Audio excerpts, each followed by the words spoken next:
Six guarantees అమలుకు రేవంత్ రెడ్డి సర్కార్ కసరత్తు మొదలుపెట్టింది.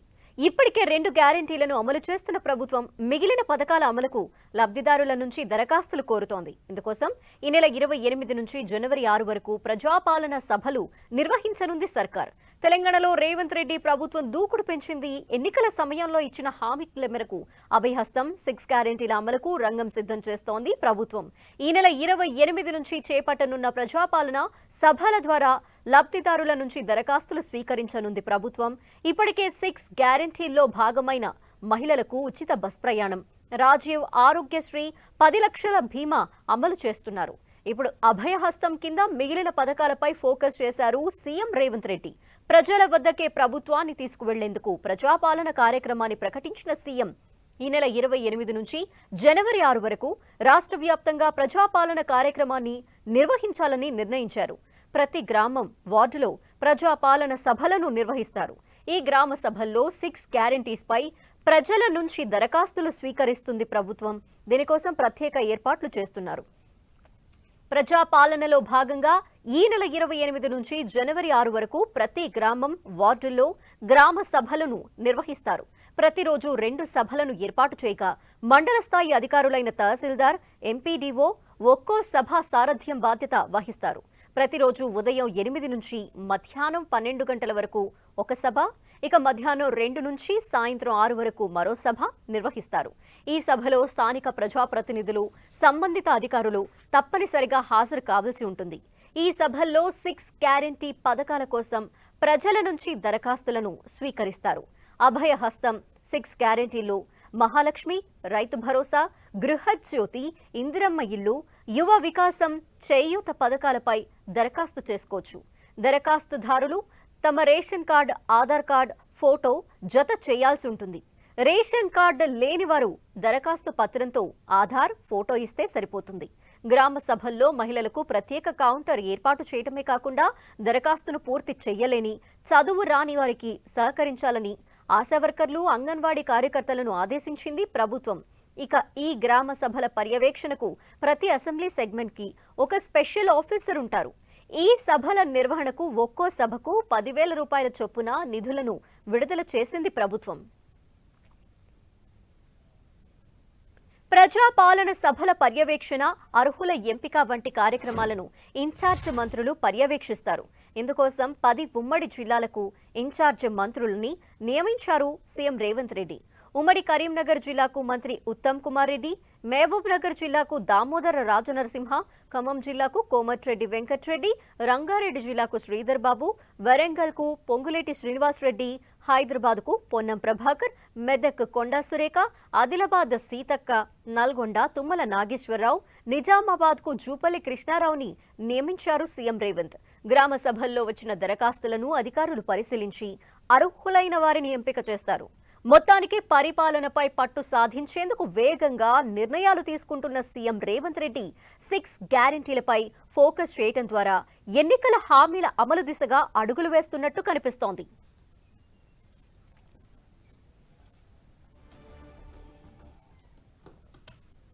ఈ 6 గ్యారంటీల అమలుకు సంబంధించి సీఎం రేవంత్ రెడ్డి కార్యాచరణ రూపొందించారు. దీనికి సంబంధించి వరుసగా సమావేశాలను కూడా ఏర్పాటు చేస్తున్నారు. మొత్తం డీటెయిల్స్ అని మా ప్రతినిధి కొండల్ అందిస్తారు. దీనిపై కొండల్. మొత్తానికైతే కాంగ్రెస్ ప్రభుత్వం అధికారంలోకి వచ్చింది. ఎన్నికల్లో ఇచ్చిన హామీ మేరకు 6 గ్యారంటీలు అధికారంలోకి వచ్చిన 100 రోజుల్లో 6 గ్యారంటీలు అమలు చేస్తామని చెప్పి సీఎం రేవంత్ రెడ్డి ఇప్పటికే ప్రకటించారు. కాంగ్రెస్ పార్టీ కూడా మేనిఫెస్టోలో చేర్చింది. ఈ నేపథ్యంలోనే ప్రభుత్వం అధికారంలోకి వచ్చిన 2వ రోజు నుంచే అమల్లో 6 పథకాల్లో ఉన్న రెండింటిని, మహిళలకు ఉచిత బస్ సర్వీసు, ఆరోగ్యశ్రీ, 10 లక్షల బీమా, ఈ రెండింటిని అమలు చేసింది. మిగతా 6 గ్యారంటీల్లో ఉన్న మిగతా పథకాల అమలుపైన కసరత్తు మొదలుపెట్టింది. ఎందుకంటే ఒకవైపు ఎంపీ ఎలక్షన్స్ తరుముకొస్తున్న పరిస్థితి ఉంది, మరోవైపు తాము ఏదైతే వాగ్దానం చేసిన 100 రోజులు కూడా ఈ 100 రోజుల లోపు ఇవి అమలు చేయాల్సిన పరిస్థితి ఉంటుంది. కాబట్టి ఎన్నికల కోడ్ రాకముందే వీటన్నింటినీ గ్రౌండ్లోకి చేర్చాల్సిన పరిస్థితి ఉంటుంది. ఈ నేపథ్యంలోనే 6 గ్యారెంటీస్ అమలుపైన ప్రభుత్వం పూర్తి స్థాయిలో కసరత్తు ప్రారంభించింది. దీనికి ప్రజాపాలనను వేదికగా చేసుకోబోతుంది. గ్రామ సభలను వేదికగా, రచ్చబండ వేదికగా ఈ పాలనను ప్రజల వద్దకు తీసుకెళ్లడంతో పాటు అదే రచ్చబండ వేదికగా గ్రామ సభల్లోనే ఈ 6 గ్యారెంటీకి సంబంధించిన దరఖాస్తులను స్వీకరించబోతున్నారు. ఈ నెల 28 నుంచి జనవరి 6 వరకు మొత్తం రాష్ట్రంలో ఉన్న 12,769 గ్రామ పంచాయతీలు, 3,658 మున్సిపాలిటీల్లోని వార్డులు,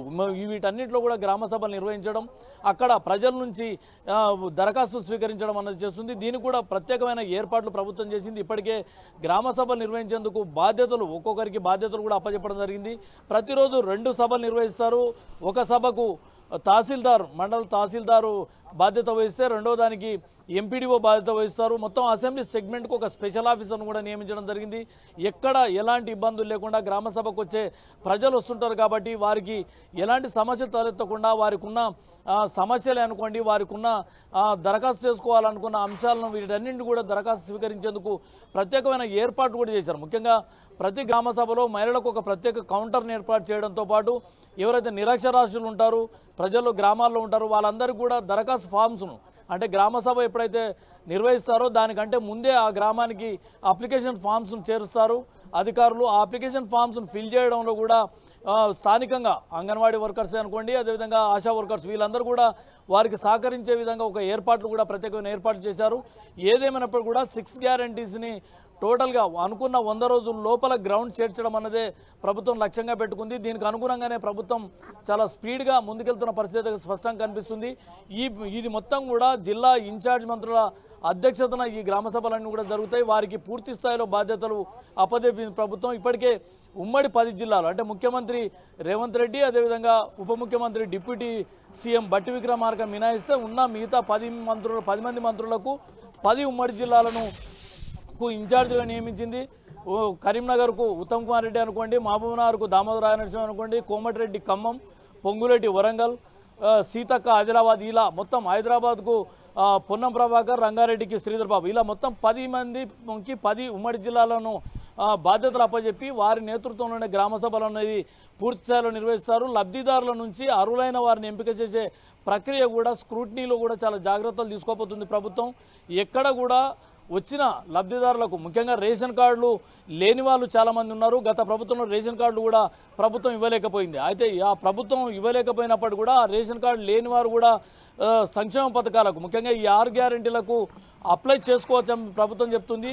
ఎవరైతే రేషన్ కార్డులు ఉన్నావో వారు రేషన్ కార్డు, అదేవిధంగా ఆధార్ కార్డు ఫోటోను ఫిక్స్ చేసి అప్లికేషన్ ఫామ్ను ఇవ్వాల్సి ఉంటుంది. ఒకవేళ రేషన్ కార్డు లేని వారు ఉంటే ఆధార్ కార్డును ఫోటోను జతపరిచి అప్లికేషన్ తమకు ఏ పథకానికి కోరుకుంటున్నాం, తాము ఏ పథకానికి అర్హులవుతారన్నది ఆ అప్లికేషన్ ఫామ్ను ఫిలప్ చేసి ఆ గ్రామ సభలో ఇవ్వాల్సి ఉంటుంది. వీటన్నింటినీ స్క్రూటినీ చేయడం కలెక్టర్ పర్యవేక్షణ, అదేవిధంగా జిల్లా ఇన్ఛార్జ్ పర్యవేక్షణలో మొత్తం ప్రక్రియ జరుగుతుంది. అయితే గ్రామ సభల ద్వారా వచ్చే అప్లికేషన్స్ అన్నిటిలో అర్హులను ఏ విధంగా ఎంపిక చేయాలి అనుకుంటున్నారు, అలాగే అర్హులైన వారిని, ఆ అర్హులైన లబ్ధిదారులకి పథకాలన్నీ అమలయ్యే దిశగా నిధులు ఏ విధంగా సమకూర్చబోతోంది ప్రభుత్వం?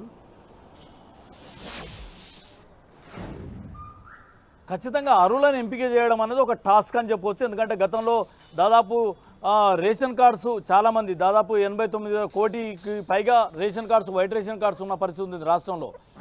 వీటిలో కొన్ని అవకతవకలు జరిగాయి. సరైన రీతిలో అర్హులకు కూడా కాకుండా మిగతా వాళ్ళకు కూడా రేషన్ కార్డులు ఉన్నాయన్న ఒక వాదన కూడా ఉంది.